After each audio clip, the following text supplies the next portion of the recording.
لیکن جو عورتیں صبر نہ کریں ان کے بارے میں بڑی سخت وعید ہے. عبد الرحمن بن شبل کہتے ہیں کہ رسول اللہ صلی اللہ علیہ وسلم نے فرمایا بے شک فساق جہنمی ہیں. کہا گیا اللہ کے رسول فساق کون ہے؟ جیسے فاسق ہوتا ہے نا اسی سے فساق. آپ نے فرمایا عورتیں. یہ عورتیں ہیں. ایک آدمی نے کہا اللہ کے رسول کیا وہ ہماری مائیں اور ہماری بہنیں اور ہماری بیویاں نہیں؟ آپ نے فرمایا کیوں نہیں، لیکن جب ان کو نعمتیں ملتی ہیں تو شکر نہیں کرتی اور جب ان کو آزمایا جاتا ہے تو صبر نہیں کرتی. یعنی مردوں کے مقابلے میں عورتوں کے اندر صبر کی صفت کم پائی جاتی. اس لیے ہمیں اور زیادہ ایفرٹ لگانے کی ضرورت ہے کہ ہم صابر و شاکر بن جائیں. سورۃ الملک میں اللہ تعالیٰ فرماتے ہیں الذی خلق الموت والحیات لیبلوکم ایکم احسن عملا، کہ اس نے زندگی اور موت بنائی تاکہ تمہیں آزما کے دیکھے کہ تم میں اچھے کام کون کرتا ہے. ان آیات سے پتہ چلتا ہے کہ دنیا میں ہر انسان کو ضرور آزمایا جائے گا، یعنی ہر ایک کا امتحان ہوگا، کیونکہ اس دنیا میں ہم آئے ہی امتحان کے لیے ہیں.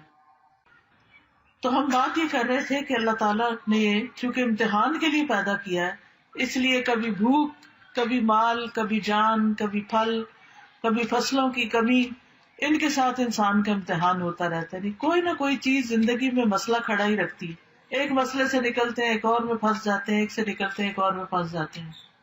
یعنی کوئی نہ کوئی غم ہمیں لگا ہی رہتا ہے. تو ایسی صورت میں کیا کرنا چاہیے کہ جب کوئی مصیبت پہنچے تو کیا کہنا چاہیے؟ انا للہ و انا الیہ راجعون. کوئی چیز چلی گئی، ہم بھی اللہ کے، ہم بھی جانے والے. اپنی موت کو یاد کر لیں. یعنی جب کوئی فوت ہو تو اپنی موت یاد کریں، ہم نے بھی چلے جانا ہے، یہاں تھوڑی بیٹھے رہنا ہے. تو اس طرح مومن کے دل کو سہارا ہو جاتا ہے.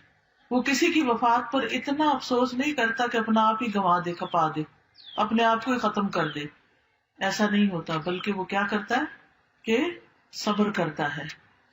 تو یاد رکھیے کہ کوئی بھی مصیبت اللہ کے اذن کے بغیر نہیں آتی. قرآن مجید میں آتا ہے وما اصاب من مصیبت الا باذن اللہ، کوئی مصیبت نہیں آتی مگر اللہ کی اجازت سے آتی. ومن یؤمن باللہ یہد قلبہ، اور جو اللہ پر ایمان رکھتا ہے، اللہ پہ اعتماد کرتا ہے، اللہ اس کے دل کو ہدایت بخشتا ہے. اس مصیبت کے اندھیرے میں بھی اللہ تعالیٰ اس کو صحیح رستہ دکھا دیتا ہے، اس کا حل بتا دیتا ہے. اور یہ بھی یاد رکھیے کہ یہ جو مصیبتیں وغیرہ ہیں یہ اللہ کے اذن سے جب آتی ہیں، اگر اللہ نہ چاہے تو آ بھی نہیں سکتی. یعنی یہ ہماری تقدیر میں ہوتی ہیں کہ اس بندے کو اس چیز سے آزمانا ہے. اور اگر کوئی چیز ہماری تقدیر میں نہیں تو ڈرنے کی بھی ضرورت نہیں. یہ جو ہم وہم کا شکار ہو جاتے ہیں نا، خوف کا، پتہ نہیں یہ نہ ہو جائے، پتہ نہیں میرے بڑھاپے میں کیا بنے گا، میری اولاد نہیں ہے، میری تو شادی بھی نہیں ہوئی، میرا کیا ہوگا. اگر جن کے بچے ہوتے ہیں وہ بھی کہتے ہیں پتہ نہیں بچے اچھے نکلیں گے نہ، پتہ نہیں ہمارا ساتھ دیں گے نہ، پتہ نہیں کاروبار کو کچھ نہ ہو جائے، پتہ نہیں نوکری نہ چھوٹ جائے، پتہ نہیں یہ نہ ہو جائے. اس طرح کے توہم بھی نہیں کرنے چاہیے. یہ شیطان کے وسوسے ہوتے ہیں، کیونکہ اس کا پسندیدہ کام ہے بندہ مومن کو غمگین رکھنا.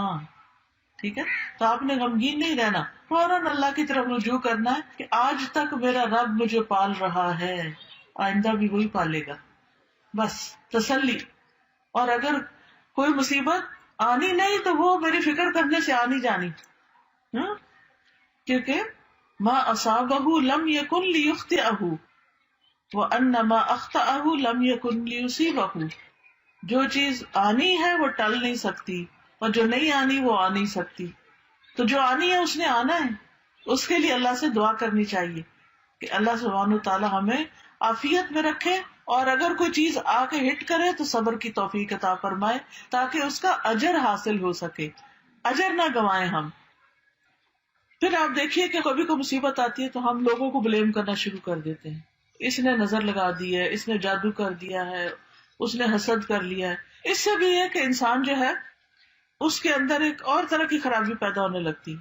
جو نظر بھی لگی نا تو اللہ کے اذن سے ہی لگی، ورنہ ہر وقت لوگ ہمیں دیکھتے نہیں رہتے، وہی لوگ دیکھ رہے ہوتے ہیں، ہمیں کچھ بھی نہیں ہوتا، اور کسی دن ان کی نظر ہمیں لگ جاتی ہے.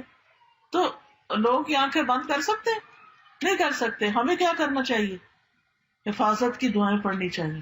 صدقہ خیرات کرنا چاہیے، ایسے کام کرنے چاہیے کہ جس سے اللہ تعالیٰ ہمیں محفوظ رکھے، نہ کہ ہم نجومیوں کے پاس جائیں کہ اچھا میرے جادو کس نے کیا اور فلاں کام کیسے ہو گیا.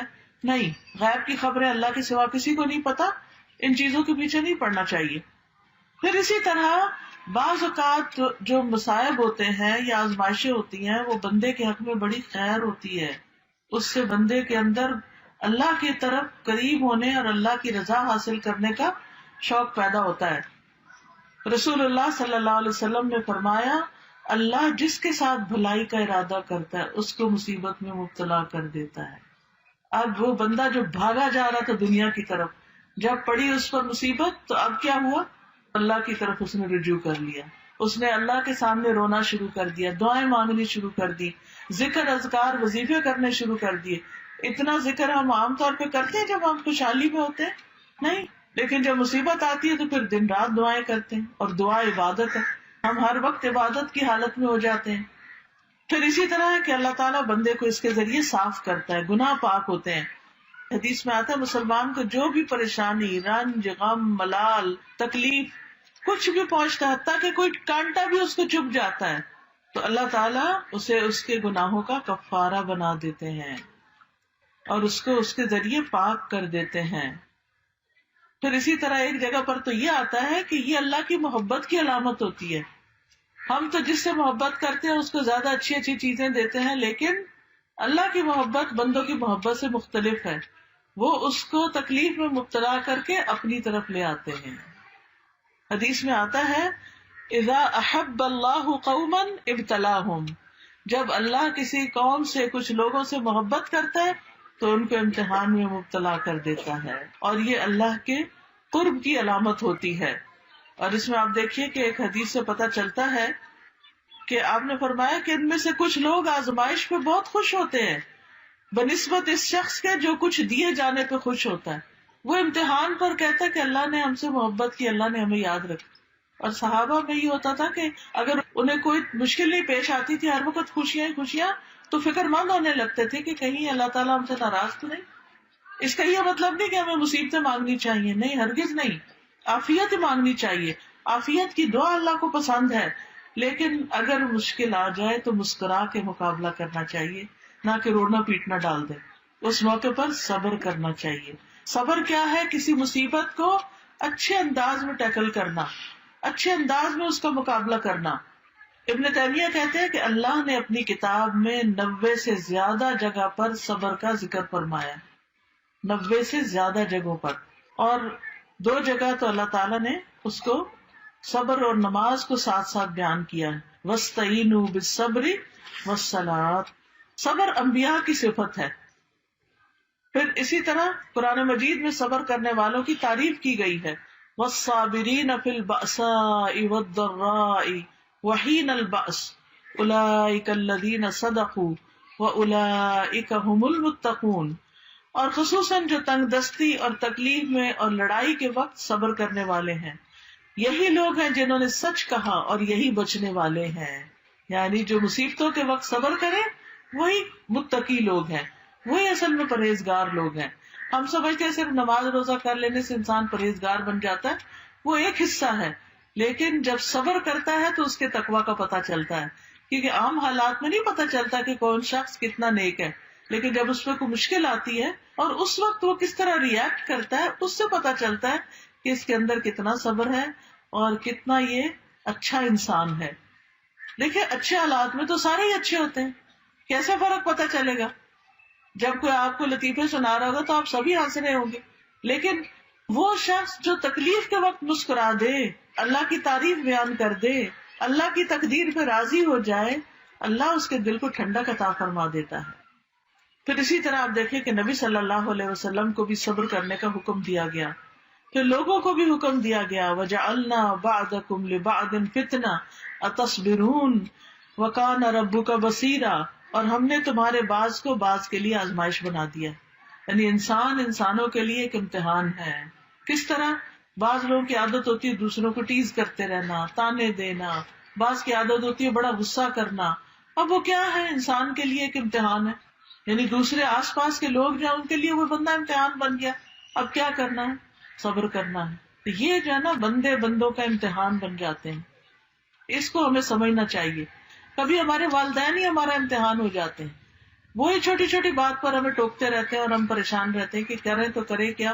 جواب دینے کی بھی اجازت نہیں اللہ نے دی، اور ڈانٹنے کی بھی اجازت نہیں دی، اور اونچی آواز سے بول کے سمجھا بھی نہیں سکتے. تو پھر کیا کرنا ہے؟ صبر کرنا ہے اور اچھا سلوک کرنا ہے تاکہ اللہ تعالیٰ ہم سے ناراض نہ ہو. پھر اسی طرح یہ ہے کہ افضل ایمان جو ہے صبر اور نرمی کرنا ہے. جنت میں داخلے کا ذریعہ ہے، نقصان سے بچنے کے لیے ضروری ہے صبر. والعصر ان الانسان لفی خسر الا الذین آمنوا وعملوا الصالحات وتواصوا بالحق وتواصوا بالصبر.